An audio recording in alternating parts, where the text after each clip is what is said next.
You cannot be a perfect environmentalist in this world. Better a few billion imperfect environmentalists than a few hundred perfect ones.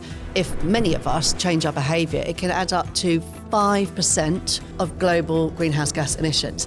That sounds little. It is not. Aviation, as an entire industry, accounts for 2%. So this is huge.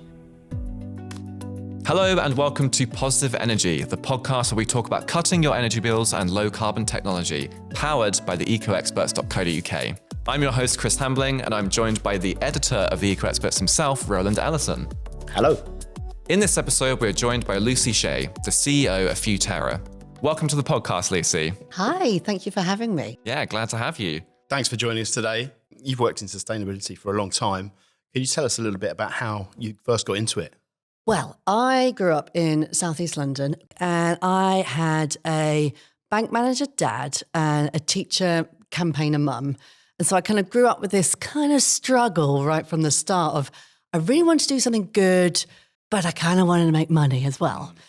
After graduating in dot-com boom, I read about this thing called corporate responsibility. I thought, that's it. That's actually when you take the principles of sustainability and you put it into business action. So I basically persuaded various people to give me a job in this field and then landed at Futerra in 2003 and then grew it. It was a very tiny little startup, me and four others, and then grew it into what it is now. So we've got offices in London, in New York, we've got a franchise in Mexico, we spun a franchise out in Stockholm, and we also now have a non-profit, Futerra Solutions Union. Right. So can you tell us a little bit more about the work that Futerra does now? Yeah, so we call it magic and logic. Essentially, if we're kind of going to redesign our world and how we live, work and play to meet these twin challenges of climate change and equity, then we need to get it into kind of business strategies. So we do, we work with some of the world's biggest brands like Google and L'Oreal and AB InBev, and we do sustainability strategies and leadership positions. We work with some of the world's major non-profits. So we've got a campaign coming out with RSPB this year. Oh, nice. Yeah, in the UK. I'm really excited about that one. And then with the non-profit Futerra Solutions Unions, we do things like partnering with the UN on how to engage the whole TV and film industry, the industries of culture on how to tell a better story around climate. So could you walk us through, like, when you do partner with a brand, what kind of work do you do? What's that process like? So let's say a nameless consumer goods brand wanted to increase the sales of its pouches, shampoo pouches.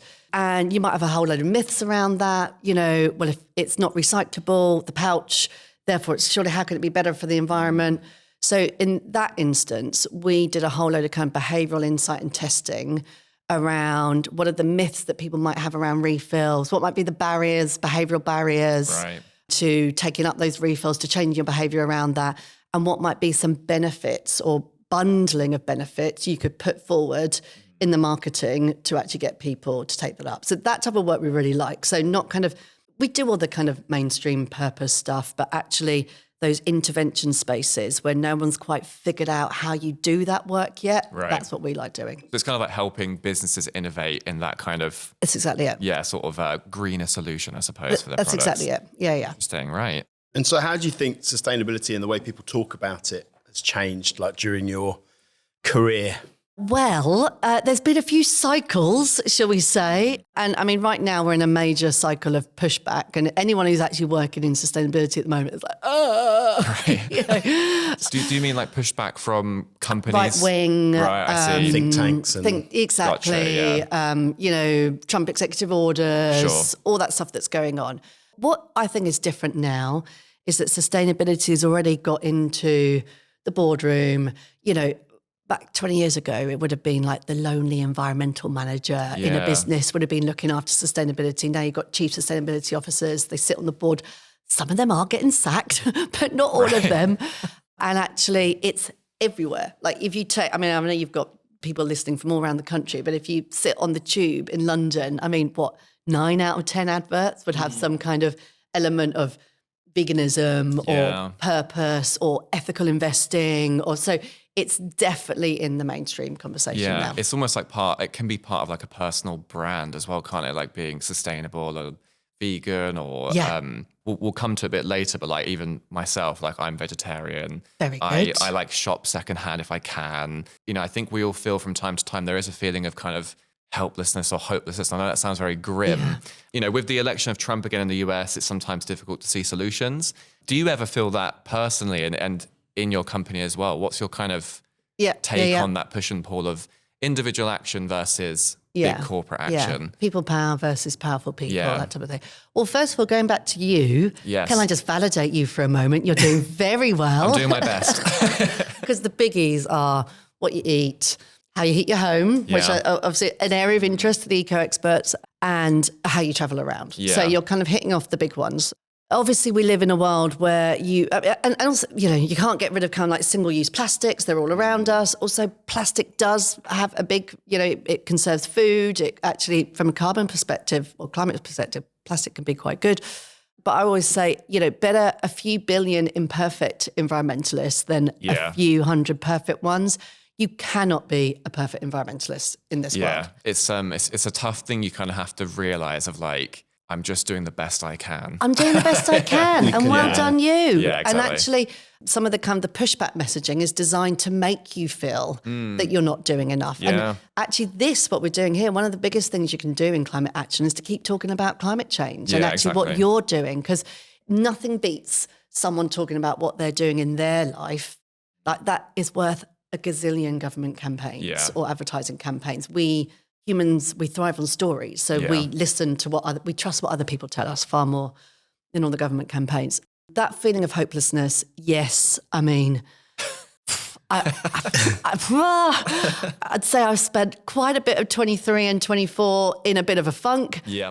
Personally, I can only say what works for me. And I think love and laughter are really underrated. Yeah. So, you know, the blizzard of executive orders from Trump obviously is designed to overwhelm us.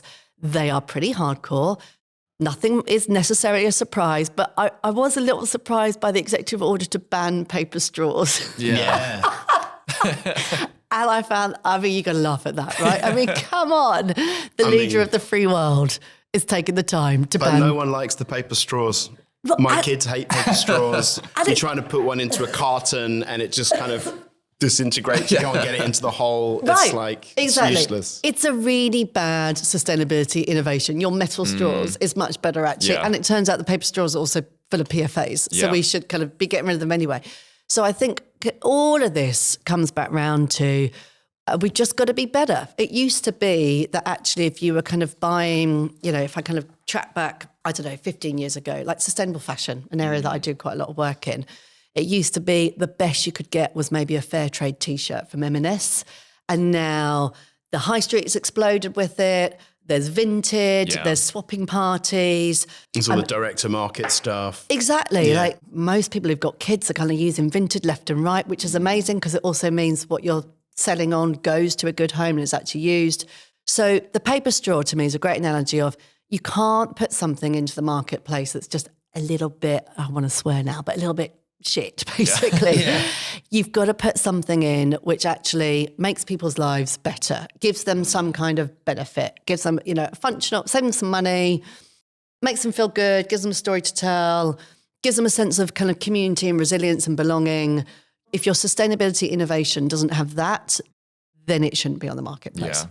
So doom and gloom and, you know, pushback aside, here on Positive Energy, obviously we like to take a more optimistic view, should we say, which is what drew us to the low carbon lifestyle action wheel that Futerra put together a while ago. Catchy title. Yeah. I think we'll just call it the action wheel. Sounds good. That's good. And so I just wanted for you to explain a little bit more about the action wheel and how it came about.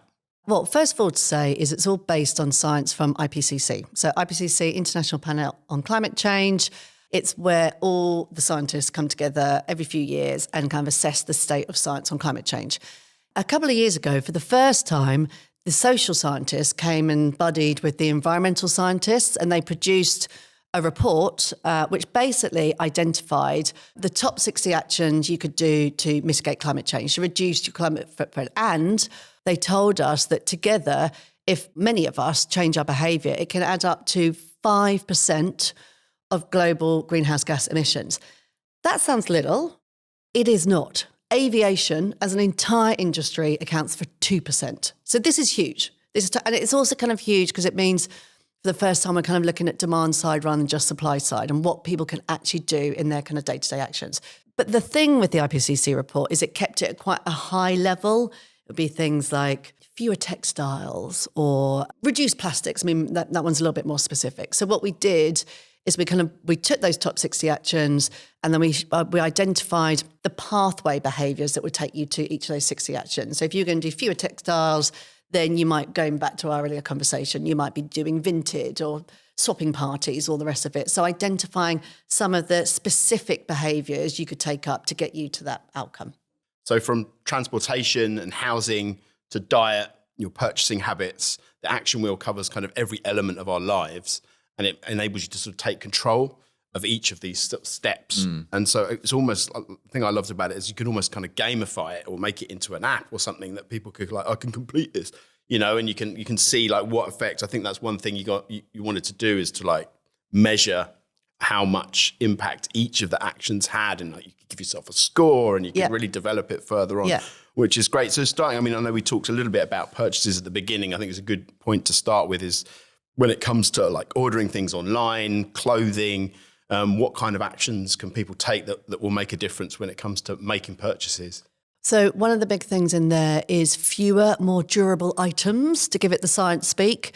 And as one of my good friends, Ursula de Castro, says, part of Fashion Revolution, that the most sustainable item is the one you already own. So actually kind of keeping hold of your things, keeping them in circulation. So some of the things you can do is, keep hold of what you've got, resell what you've got. Also around appliances, making sure that when you do buy kind of those kind of like, not once in a lifetime, but kind of every 10-year things, they're energy efficient. So there's a whole ton of things in there about what you can do around shopping. But I would say shopping's important. It's not the biggest game in town. And actually you might think that is so from the kind of noise that we get, like, fast fashion and all these terrible people. The shopping is a lever, but actually what you eat, how you travel around and how you heat and power your home often tend to be bigger. What we eat is such a huge part of, what people think about these days. So how can our diet help reduce carbon emissions? We touched on it already, but just to elaborate on it a bit more. So there's this big thing called the planetary diet, which says the diet that's good for you is also the diet that's good for the planet. And it's quite, I'm going to say it's quite rare that happens when those kind of planetary interests. I mean, obviously, I've spent a lifetime in a career in pitching that action on climate is good for you, but it's quite rare to see it aligned this well. Right. So basically, eating less meat, eating less processed food, getting a wider range of legumes, grains, etc., is really good for the planet. So I mean, most of us know that kind of cows, methane.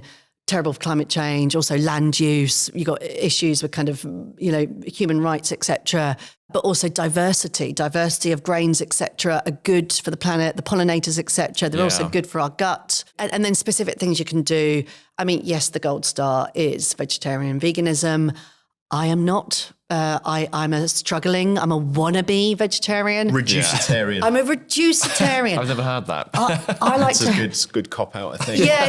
I like to hoover up all the offal. I've heard of flexitarian, but reducitarian. Reducitarian, just minimise what you can. There's like a meat-free Monday kind of thing. Sure, Exactly. And finding ways that work for you and your family. And the big thing, often, the big barrier, they say, about changing your diet is that most of us only know 6 recipes. So actually, if you're used to cooking with meat, you're used to cooking with meat. And most of us are pretty time poor.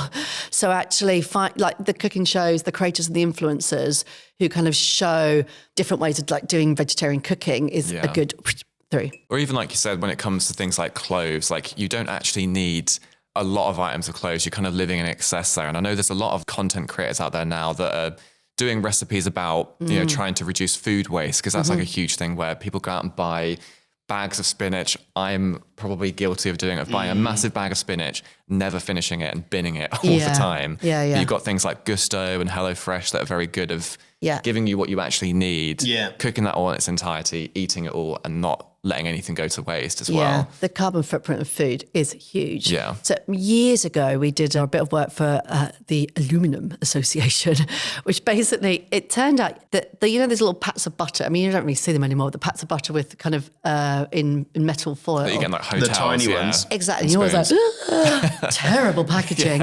Actually, the carbon footprint is better because the butter doesn't get wasted. And actually, a big pat of butter left out and not used, especially anything that's been in any way modified. So if you've cooked your food, trying to eat that because you've used heat and power for that as well. There's some surprising things, like if you cook carbs, potatoes, pasta, etc., and then put them in the fridge for later in a food waste drive, they're actually better for you. If you, if you cook them up, heat them up again, they've got a lower GI. My understanding of the science is a little sketchy, but they've got something like a lower GI index. I've heard this about pasta. Like if you eat reheated pasta, then it's better for you. Yeah, you can digest it more easily. So there are sometimes some not so known benefits to taking environmental action like that. I went like down a huge rabbit hole when I first discovered Zoe about gut health. And like making sure you eat the colours of the rainbow and making sure that you eat like loads of different like pulses and legumes and stuff like that. And all sorts of like letting things stew in the fridge overnight is always better for you. But I didn't know pasta was one of them. That's huge. Good stuff. And so I think, we touched a little bit on it as well about transport and how huge that is. You know, one of the biggest contributors to carbon emissions. I think in the UK, it's responsible for like more than a quarter of greenhouse gases. So, I mean, what are some of the steps that we can take in the action wheel around transport? So there's the kind of the things you'd expect to see, such as, I mean, and again, it's very specific because it's come from kind of scientific studies. So it's things like one less long haul flight a year, one less short haul flight a year, modal shift from, car to bicycles. I mean, the thing about transport is it's so context specific based on where you are and what infrastructure you've got around you.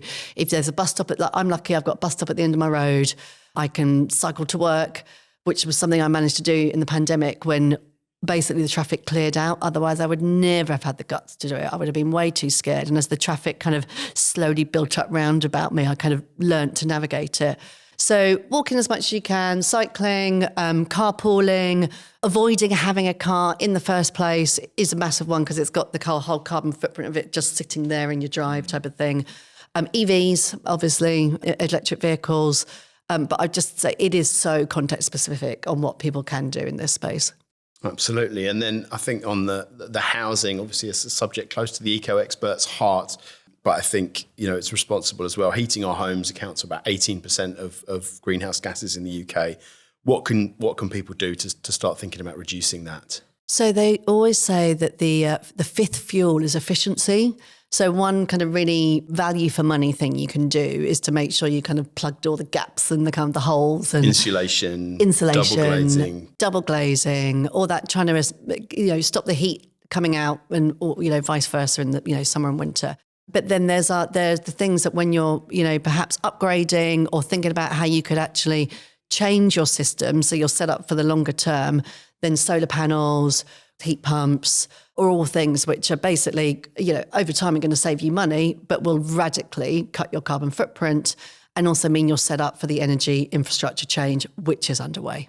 Yeah, definitely. Well, one thing that we'll face when it comes to making these changes to our lifestyles are the things that get in the way. We kind of touched upon it a little bit earlier about you might be able to change what kind of vehicle or transportation you use, but a lot of that's dependent on your kind of context and your background.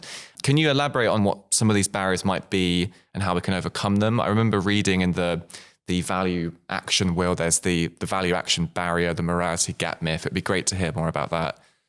Over the years, if we kind of nest this in kind of, what kind of, going back to what corporates are trying to do around sustainability as well, there's been this big thing that the whole kind of community has been obsessed with, which is the value action gap.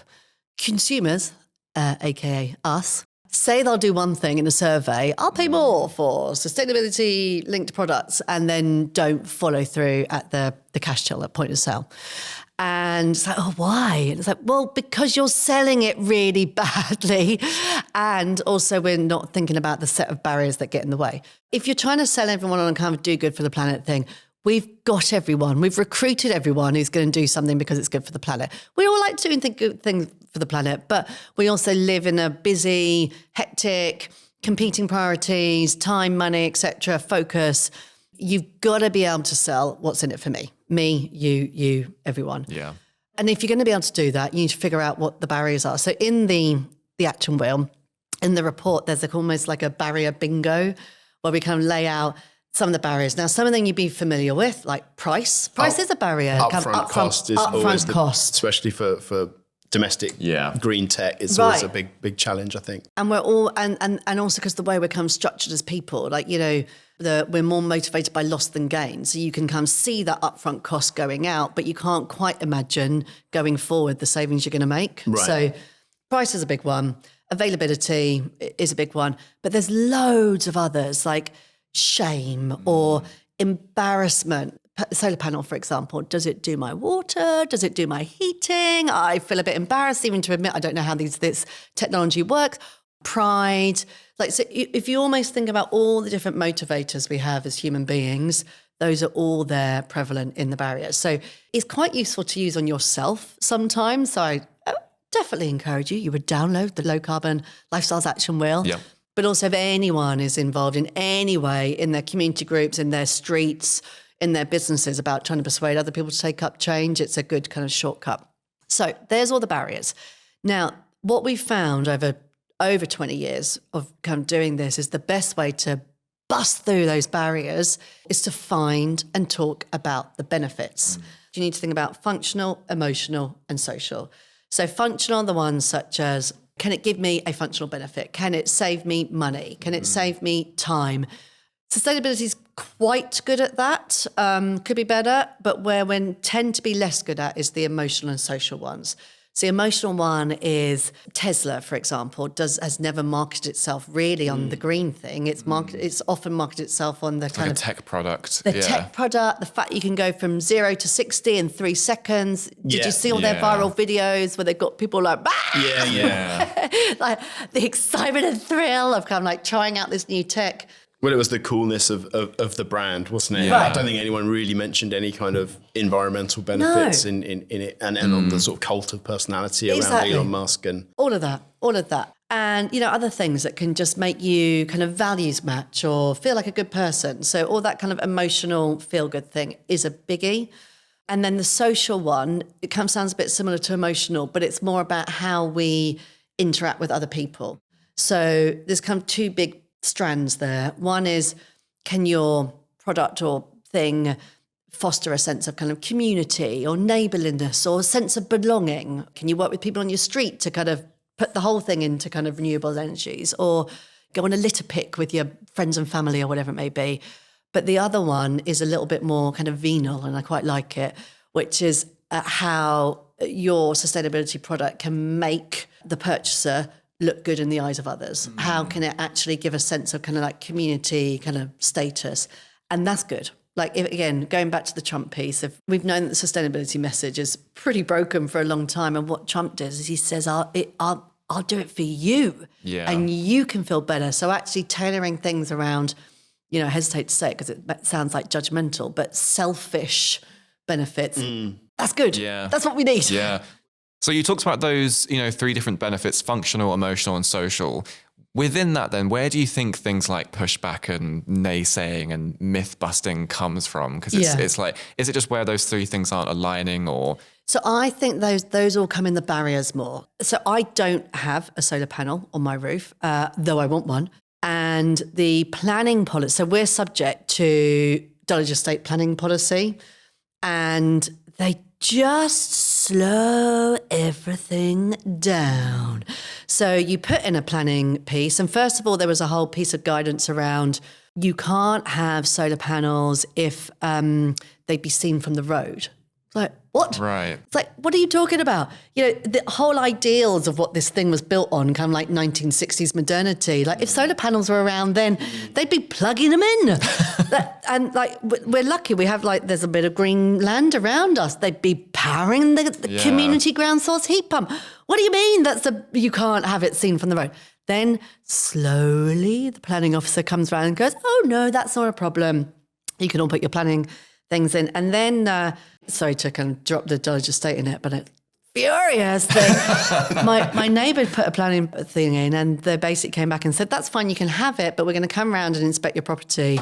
And if anything has been done, such as, for example, replacing metal windows with UPVC, we will ask you to retroactively refit those and cover the cost. Right. That's like 20 grand. Everyone's moved to UPVC. Yeah, who wants metal frame windows? Exactly. So that is a really good example. That is a soft barrier. I've written to the CEO. I don't know why they're putting these soft barriers in. So that is something that just kind of mires you in the kind of the stickiness. So to me, all that kind of ESG pushback, that all lives in the whole, it just raises the barriers to action. To me, the answer is still the same, kind of benefit-led narratives, benefit-led communications, actually bringing to market the solutions. Yeah. Ground source heat pumps, solar panels, but there are so many others as well, so that actually people have. And obviously, as we know, as all these things come to market and people take them up more, the overall cost goes down. So the solution still is like the energy, I've mentioned it before, but the energy infrastructure change is underway. The amount of additional operating capacity that comes from EVs every year is more than the old fossil fuels. So the train's left the station, basically. We just got to market it and bring it to market as quickly as we can. Yeah. I think it's just people just being resistant to change, isn't it? Whenever we mention heat pumps on social media, we always get pushback from people, but I think it's just from where they're just resistant to something new, something different. But in 5 years' time, Gary could be plugging in his heat pump. Yeah. Well, it's also like, I think it's, government's telling me to do this. Like, I'm immediately suspicious of that, because it's just how people are, I guess, these days. And there's been an enormous investment, I mean, especially in the States, on kind of, again, involving the kind of the creator community on the alternative, on the cooking on gas. Why are they trying to take away your gas stove? It gives the best kind of crisp and all the rest of it. So we have to remember as well, we're leaning into a very well-funded counter narrative at the moment. So again, when that narrative is so dominant, you kind of think, well, do I need to then counter that with, oh no, don't worry, it's all okay. Forget it. It's there, it's well-funded, take action, talk about the benefits of taking action, personalise, give people the tools to be able to talk about the changes they made in their own lives and how that's brought them benefit. That is the way to go. So for more information about the action wheel, you can have a look at the ecoexperts.co.uk, and we'll have more information about the actions you can take in your home on the site. Thanks so much for joining us today, Lucy. It's been a pleasure chatting with you and providing us with some tangible ways that we can make individual actions to make a bit of a change. Thanks so much. Thanks for having me. Thanks for watching Positive Energy, and we'll see you next time.